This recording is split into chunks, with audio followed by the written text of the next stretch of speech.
This is my newest book, 50 Loom Knitted Stuffed Animal Pattern Collection. It took me 3 months to complete this book, to get all the animals made and revamped. You'll see that there's several patterns you might have seen that were for free, and you'll think, well, why should I buy this book and everything?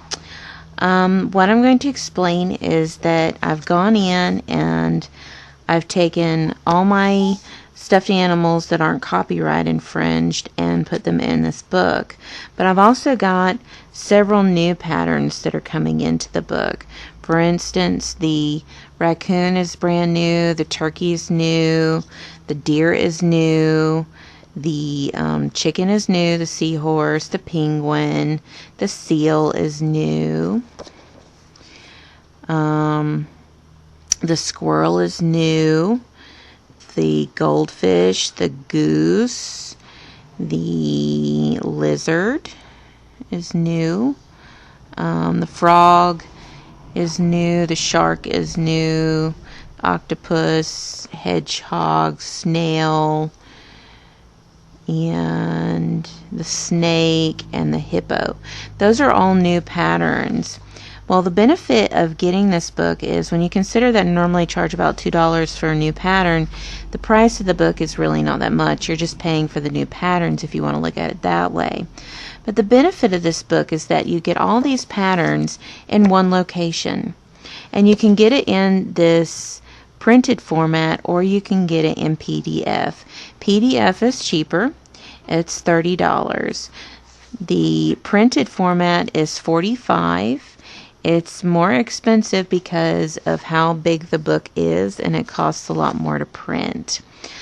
All the patterns have been revamped if they're my old ones, and the benefit is that the revamps make it clearer and easier to read, so that if you don't have access to the internet and you still want to make the items, you can, because I've included a lot of information.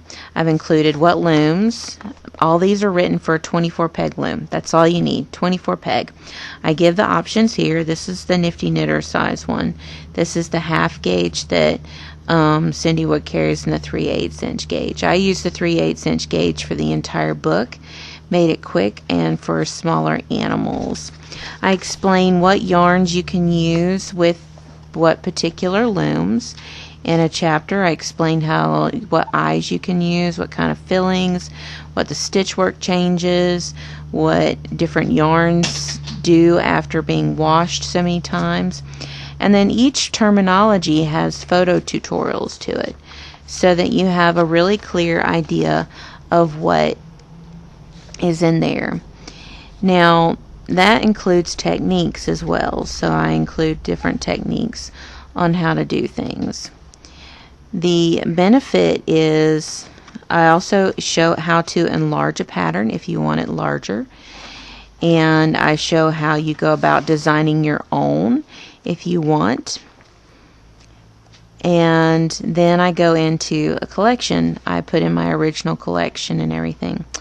The benefit is with this is that you have the original video footage. There is no new video footage for the book and all the revamps. There was no time to do that kind of work. But the original video footage is available. This one was done with the DVD. Okay, but I have the smaller 12 peg version in comparison to the 24 peg. But the thing with this one is there's a key to it, okay? And it tells you whether there's a video link or not, okay? So for instance, it says see video index for, like, say, the alpaca. The video index is in the back. So I've included in the book all the videos that are, if they exist, they're in here. And I've also included videos on techniques that I've done if they're in here as well. The last two patterns of the book will show a couple of different techniques. One that uses 2 peg knitting and another that is on a 36 peg to kind of show you how that works as well. So I also do a star rating for each pattern, as you can see, 2 stars there. So I do star ratings, pictures, that kind of thing. So it's 50 patterns plus a lot of extra information. It's a very informative book. It's kind of like an everything for stuffed animals and looms. And it offers such a variety for seasonal gifts, everything like that. So I'm going to include all the links below for if you want to buy it in print on Amazon, if you want to buy it in PDF from Ravelry or Cindy Wood. I will include those links as well. But it's a full 50 patterns, with 2 that are not done on the 24 peg, but they are showing different techniques that you can use to make larger stuffed animals and that kind of thing. Otherwise, that's the book. That gives you kind of look inside, what's inside, what all information you're getting. You're getting quite a collection of information that would tell you how to make bigger animals, what yarns are best for if you're going to need to know if you have to wash an animal a lot, that kind of thing. So it gives you a lot more information there. So please go in and check the links out if you're interested in getting this book. It's a lot of labor of love in here, and I'm excited about having it out.